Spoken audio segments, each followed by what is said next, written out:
Deserts might look empty, silent, and peaceful. They might seem like nothing more than endless stretches of sand and rock where nothing could possibly go wrong. But trust me, these landscapes hide secrets that will make your blood run cold. What I'm about to tell you isn't some made-up campfire story. This is a true account of how a seemingly ordinary desert trip can turn into a nightmare that will haunt you forever. I've always been the outdoorsy type, the kind of person who lives for adventure. My name is Michael, and I've spent most of my life in Arizona, where the desert isn't just a landscape, it's a way of life. I've hiked countless trails, camped in remote locations, and prided myself on being prepared for anything. At least, that's what I thought before that weekend in late September. My best friend Alex and I had been planning this backcountry photography expedition for months. We wanted to capture the raw, untouched beauty of the Sonoran Desert during the brief window when the light is perfect, those magical hours just after sunrise and before sunset. We'd mapped out a route that would take us deep into an area most people never see, miles from any trail or road. We had top-of-the-line gear, extra water, emergency supplies, satellite communication devices. We thought we were ready for anything. The first day went exactly as we'd planned. We hiked about 12 miles, capturing stunning landscapes, the way the early morning light caught the saguaro cacti, the intricate patterns of desert rocks, the subtle colors of the landscape that most people never notice. By late afternoon, we'd found a perfect campsite nestled between some rock formations that would provide both shelter and an incredible backdrop for our sunrise shoot. That night, everything seemed normal. We shared some food, talked about our photography, looked at the shots we'd taken. The desert was quiet, almost too quiet. Most people don't realize how silent a desert can be at night. No crickets, no wind, just absolute stillness. Around midnight, Alex mentioned hearing something strange, a distant sound that didn't quite seem like an animal. I brushed it off. In the desert, your mind can play tricks on you. The next morning, things started to feel off. Our carefully planned route suddenly didn't make sense. Landmarks we'd marked on our GPS seemed to have moved. At first, we thought it was just disorientation. The desert can look different in changing light. But something felt wrong. The rocks we'd photographed the previous day looked subtly different, as if they'd been slightly rearranged. By midday, we realized we were completely turned around. Our compasses were behaving strangely, spinning in ways they shouldn't. Our satellite communication started glitching, one moment working perfectly, the next showing nothing but static. We had enough water and supplies, but the growing sense of unease was far more dangerous than any physical threat. That's when we found the first sign, something that shouldn't have been there. Buried partially in the sand, almost invisible until you were right on top of it, was an old metal object. Not a piece of modern equipment, but something that looked like it had been there for decades, maybe even longer. When Alex picked it up, I saw his hands start to shake. Not from excitement, but from a kind of primal fear that I'd never seen in him before. Little did we know, this was just the beginning of a nightmare that would challenge everything we thought we knew about survival, about the desert, and about what's real. I'm not someone who believes in supernatural stuff. I'm a geologist, which means I deal with hard facts, with rocks, and geological formations that have existed for millions of years.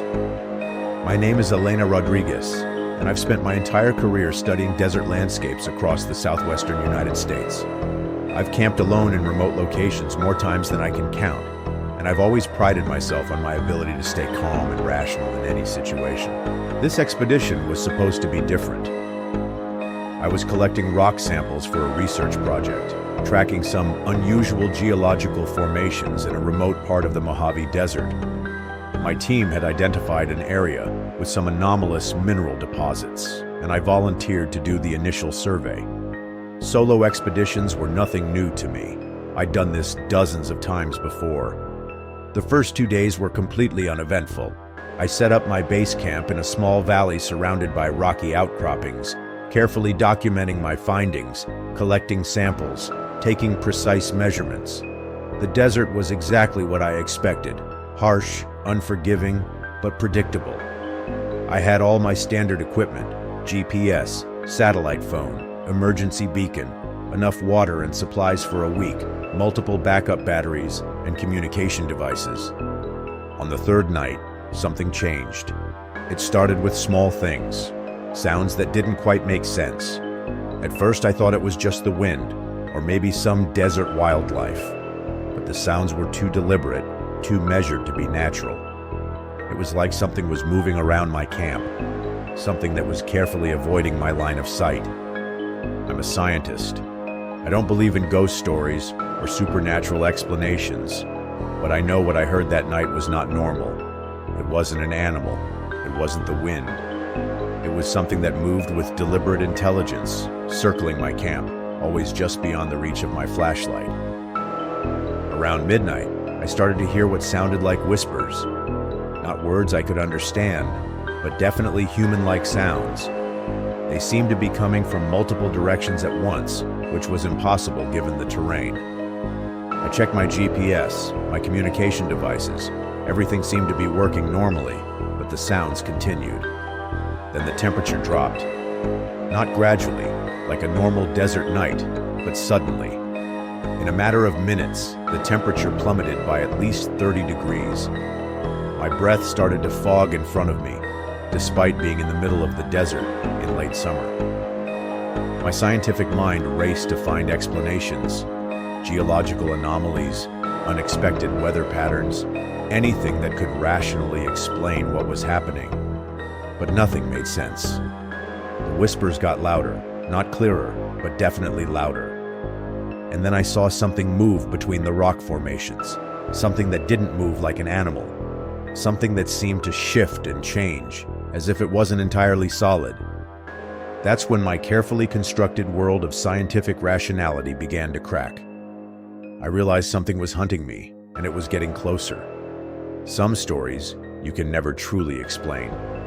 Some experiences change you forever, leaving scars that run deeper than any physical wound. My name is David Ramirez, and what happened to me in the Arizona desert isn't just a story. It's a nightmare that's haunted me every single day since it occurred. I'm a long-haul truck driver. Spending days alone on endless stretches of highway is basically my entire life. Most people think it's a lonely job, but I've always loved the solitude, the open road, the desert landscapes, the endless horizon. It's been my home for over 15 years.